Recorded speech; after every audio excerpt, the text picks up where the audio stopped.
अक्षय तृतीया कथा। अक्षय तृतीया की एक कथा के अनुसार प्राचीन काल में एक धर्मदास नामक वैश्य था। धर्मदास अपने परिवार के साथ एक छोटे से गांव में रहता था। वह बहुत ही गरीब था। वह हमेशा अपने परिवार के भरण पोषण के लिए चिंतित रहता था।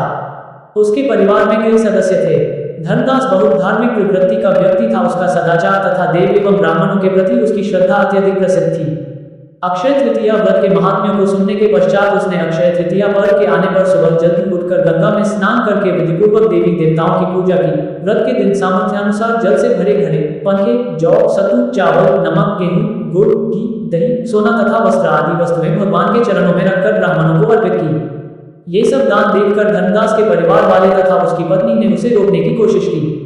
उन्होंने कहा कि अगर धर्मदास इतना सब कुछ दान में दे देगा तो उसके परिवार का पालन पोषण कैसे होगा।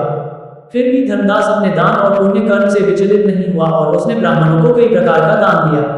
उसके जीवन में जब भी अक्षय तृतीया का पावन पर्व आया, प्रत्येक बार धर्मदास ने विधि से इस दिन पूजा एवं दान आदि कर्म किया। अनेक रोगों से ग्रस्त तथा वृद्ध होने के उपरांत भी उसने उपवास करके धर्म कर्म और दान पुण्य किया।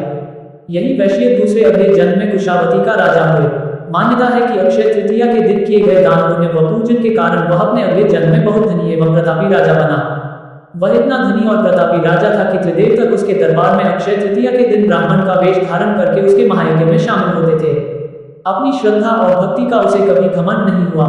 वह प्रतापी राजा महान एवं वैभवशाली होने के बावजूद भी धर्म मार्ग से कभी विचलित नहीं हुआ।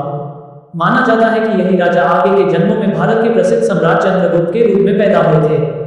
जैसे भगवान ने धर्मदास पर अपनी कृपा की, वैसे ही जो भी व्यक्ति इस अक्षय तृतीया की कथा का महत्व सुनता है और विधि विधान से पूजा एवं दान आदि करता है, उसे अक्षय पुण्य एवं यश की प्राप्ति होती है।